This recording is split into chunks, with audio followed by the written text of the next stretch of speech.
2027 মাধ্যমিক যারা দেবে রাইটিং স্কিল কী কী আসতে পারে, চলো সেগুলো আমরা দেখি। এর জন্য আমরা 17 সাল থেকে ব্যাকগ্রাউন্ড টানতে টানতে নিয়ে এসেছি কিন্তু এখানে। চলো 26-এ কিন্তু এটা ফেল করেছিল না, তাহলে এই সূত্র আমাদের মানলে কিন্তু সামনে আমরা ফেল করবে না, আমরা এইভাবে প্র্যাকটিস করবো। চলো দেখো কী আছে। 17-এ কী এসে দেখো, স্টোরি, লেটার টু ফ্রেন্ড, পজিং এসছে। 18-এ দেখো কী এসছে, লেটার টু, কী আছে দেখো এখানে, পুলিশ স্টেশন এসেছিল কিন্তু, তারপরে বায়োগ্রাফি এসছে, রিপোর্ট এসছে। 19-এ কি আসলো দেখো, স্টোরি এলো, স্টোরিটা আবার রিপিট করলো কিন্তু এখানে, লেটার টু এডিটর এলো কিন্তু এখানে, আবার নোটিশ চলে এলো।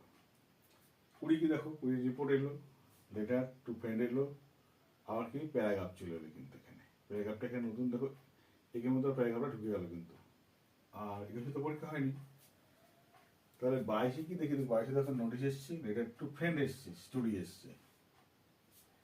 এই দেখো এইটারই কিন্তু ফলো আপ করে দেখা যায় কোথায়, দেখো এখানে আমরা এখানে পেয়েছি স্টোরি, লেটার, নোটিশ, এটার পেয়েছি কিন্তু। আবার 23-এ দেখো কি আছে, দেখো বায়োগ্রাফি এসছে, লেটার টু এডিটর এসছে, আর প্যারাগ্রাফ এসছে কিন্তু। 24 কিন্তু ফলো করে দেখো এখানে লেটার টু ফ্রেন্ড পেলাম কিন্তু আমরা, রিপোর্ট পেলাম, নোটিশ পেলাম কিন্তু। তার মানে 24-এর প্রশ্নটা একটু টাফ হয়ে গেছিল ছেলেবেলার ক্ষেত্রে কিন্তু। 25-এ কিলো দেখো লেটার টু এডিটর এলো, ঠিক আছে, আবার প্যারাগ্রাফ এলো, রিপোর্ট এলো কিন্তু, ঠিক আছে। এখানে কিন্তু 25-এ কিন্তু প্রশ্নটা একটু সবার হাতে, মানে 25 সিলেবাসটা কিন্তু একটু চাপ ধরনের হয়েছিল, কারণ রিপোর্ট লিখতে হতো, একটু বেশি করে পড়াশোনা করতে হতো। এবার দেখো 26-এ এসে কি, দেখো 26-এ এসে কিন্তু স্টোরি এলো, লেটার টু কাজিন এলো, ফ্রেন্ড না এসে কি হলো, কাজিন হলো, এক ফর্মেটে হতো কিন্তু সেটা চলে এলো, আর নোটিশ এলো, সহজ প্রশ্ন হলো কিন্তু।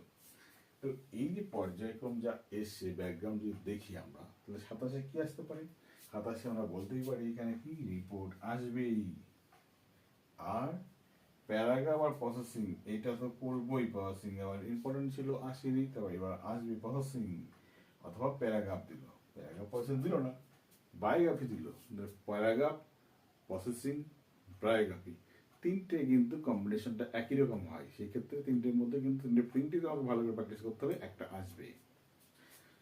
আর অফিসিয়াল লেটার, এই অফিসিয়াল লেটার করতে হবে কিরকম, এডিটর হতে পারে, পুলিশ স্টেশন হতে পারে, তারপরে হেডমাস্টারের কাছে হতে পারে, বা পোস্টমাস্টারের কাছে হতে পারে, বিডিও হতে পারে, এসডিও হতে পারে, কাউন্সিলর হতে পারে, চেয়ারম্যান হতে পারে, পঞ্চায়েত হতে পারে।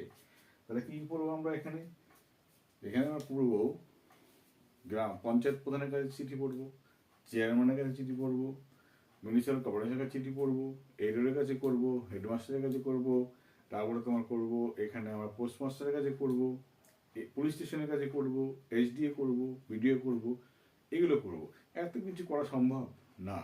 আমি একটা ফরম্যাট তোমাকে দিয়ে দিয়েছি, ওই ফরম্যাটে মুখস্থ করো, ওই ফরম্যাট অনুযায়ী করে দাও, বক্তব্য প্রশ্ন দেখে দেখে লিখে কীভাবে করতে শিখিয়ে দিয়েছি, ওটাই লেখো, একটা লিখলে 8 নম্বর ওখান থেকে পাবে। আমি তার কাজ কিন্তু তোমাদের আমি করে দিয়েছি কিন্তু আগে থেকেই, ওকে, এতগুলো তোমরা দেখবে। তো এই গেল writing skill 2027।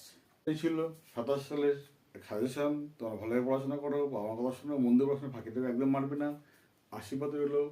R A to Z সমস্ত কিছু মেনটেন করে, মানে একদম যুক্তিভিত্তিক পড়াশোনা করো, ভালো রেজাল্ট হবেই। ঠিক আছে, ভালো থাকবে, বাই।